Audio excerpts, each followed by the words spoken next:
how is it going? Welcome back to one more exciting session from English with Ramesh. In today's class, we are going to take a look at some advanced vocabulary which will make our language look like really advanced and fantastic. Okay guys, let's take a quick look at the advanced vocabulary that we are going to learn in today's class. ఏం లేదు, ఈరోజు మనం తరచుగా మాట్లాడే పదాలు కాకుండా వాటి ప్లేస్లో కొన్ని అడ్వాన్స్డ్ వర్డ్స్ నేర్చుకోబోతున్నాం.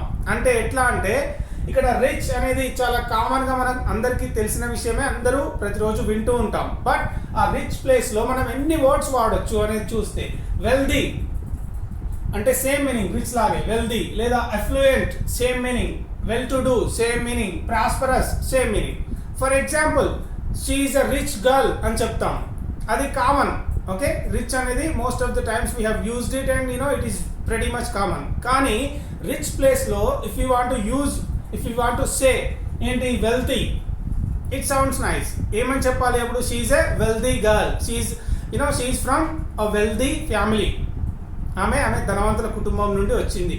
అదేవిధంగా she is an affluent girl, she is an affluent girl, లేదా she is from and affluent family అంటే ఆమె ధనవంతుల ఫ్యామిలీ నుండి వచ్చింది.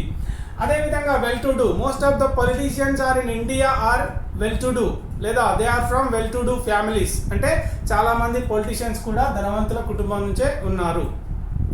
Well he's my friend is a prosperous guy, అంటే రిచ్ అని చెప్పడం అన్నమాట. అంటే రిచ్ ప్లేస్లో ఇన్ని వర్డ్స్ మీరు ఉపయోగించవచ్చు to make your language look like advanced English మాట్లాడడం కోసం. ఇవన్నీ కూడా అందులో ఏది ఉపయోగించినా కూడా ఇట్ సౌండ్స్ బెటర్. ఓకే, అన్ని మీనింగ్ కూడా సేమ్. వెల్ ఇక్కడ చూడండి, రిచ్ ప్లేస్లో wealthy or affluent or well to do or prosperous or all of them are same with the slightest difference of course.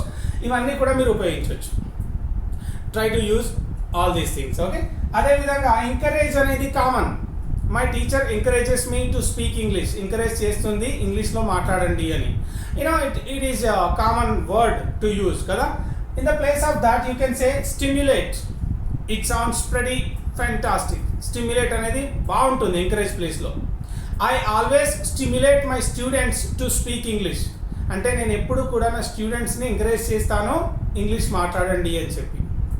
Motivate కూడా you can use in the place of encourage. Okay, well, the director motivates the hero to act in emotional scenes, లేదా the director motivated the hero, director ఆ హీరోని encourage చేశాడు, motivate చేశాడు. ఎందుకు?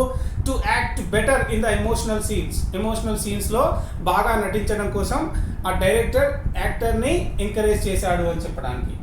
అదేవిధంగా persuade కూడా ఉపయోగించవచ్చు. ఓకే, ఎంకరేజ్ అనేది common. So try to use some advanced vocabulary into your conversations. Okay, as I said. Well, let's move on to the third one. Lack ante korta. Lack of money, I could not make it. Lack of money, I couldn't go to trip. అంటే డబ్బు లేకపోవడం వల్ల నేను ఆ ట్రిప్కి వెళ్ళలేకపోయాను. Okay, ఆ ల్యాక్ ప్లేస్లో scarcity అని చెప్పొచ్చు. There is a huge scarcity in the states ఎకానమీలో బాగా కొరత ఉంది అని చెప్పి స్కేర్సిటీ ఉపయోగించవచ్చు. అదేవిధంగా shortage, there is a shortage of funds కోసం షార్టేజ్ ఉంది, నిధుల షార్టేజ్ ఉంది, నిధుల కొరత ఉంది అని చెప్పడానికి. అన్అవైలబిలిటీ కూడా you can use equally, unavailability. So lack ప్లేస్లో scarcity, shortage, unavailability. You can use any one of them to talk about something is lack or something is lack of ఈ విధంగా ఉపయోగించే ప్రయత్నం చేయండి. Let's move on to the other side. ఇక్కడ many అంటే చాలా. Of course we had a class yesterday talking about many and the other things that we can use to talk about many. Okay, well ఇక్కడ many అనేది ఎన్ని రకాలుగా ఉపయోగించవచ్చో చూడండి. In the place of మెనీకి బదులుగా you can say various. Okay, he has got various companies, he has got many companies అని చెప్తాం. ఆ ప్లేస్లో ఏం చెప్పొచ్చు? He has various companies, he has various businesses, ఆ విధంగా చెప్తాం. అలాగే మెనీ ప్లేస్లో numerous. As we talked in yesterday's class, we can use numerous in the place of many are instead of many. Numerous చెప్పొచ్చు చాలా. ఓకే, చాలా అని చెప్పడానికి. ప్లెంటీ, వెల్ అదేవిధంగా కౌంట్లెస్, అదేవిధంగా ప్లెథోరా of, this is really advanced and my favorite one, plethora of. Okay, plethora of అంటే many అని చెప్పడానికి ఉపయోగిస్తాం. There is a plethora of opportunities are being created by MNCs. అంటే చాలా అవకాశాలు క్రియేట్ చేయబడుతున్నాయి మల్టీనేషనల్ కంపెనీల ద్వారా అని చెప్పడానికి.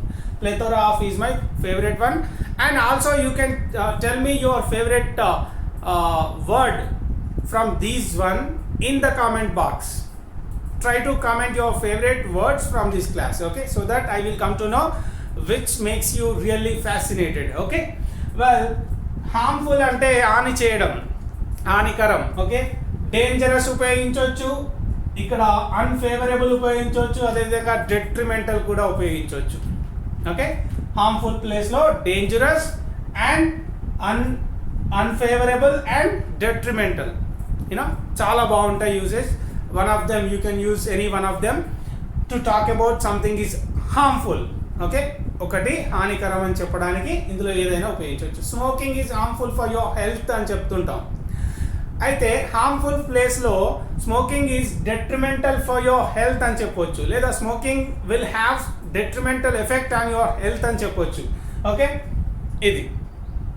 అదేవిధంగా ఫాల్ అంటే పడిపోవడం. The prices of tomato has been falling అని చెప్తాం. టొమాటో ధర పడిపోతుంది for the past 2 days or something like that. Okay, అదే ప్లేస్లో the prices of tomato are dropping అంటే పడిపోవడం, డ్రాప్. ఓకే, తగ్గిపోవడం, లేదా డిక్లైన్ అని కూడా యూజ్ చేయొచ్చు. Decline. Okay, drop or decline in the place of fall. Well, అదేవిధంగా చూస్తే పోర్ అనేది most commonly used and overused one, but in the place of poor we can use ఏంటి ఇక్కడ చూడండి, నీడీ అంటే అవసరం అని చెప్తాం కదా. నీడీ అంటే పూర్కి ఆల్టర్నేటివ్గా ఉపయోగించవచ్చు మనం. Well there are 75% of people still needy in India. 75% of people still needy in India అని చెప్తాం. అదేవిధంగా ఇక్కడ డెస్టిట్యూట్ అంటే కూడా poor. Okay, is a boy from destitute family or something like that, poor family నుండి వచ్చాడు అని చెప్పడానికి. అదేవిధంగా చూసినట్టయితే ఇక్కడ పావర్టీ స్ట్రికెన్ అనేది కూడా ఉపయోగిస్తుంటాం పోర్ ప్లేస్లో. Poverty stricken. Okay, well there are still more than 70% of people are poverty stricken in India అని చెప్తాం. 70% పైగా పేద ప్రజలు ఇండియాలో ఉన్నారు అని చెప్పడానికి. So guys, this is how you can replace your language లేదా your common language with some advanced vocabulary to make it look like advanced English or smart English. Anyway, hope you have enjoyed this class, and we are going to have some advanced classes like this. Thanks a lot for your support and thanks a lot for watching. Don't forget to hit the subscribe and click the bell icon. Do share it in your WhatsApp groups. Bye for now. Catch you later.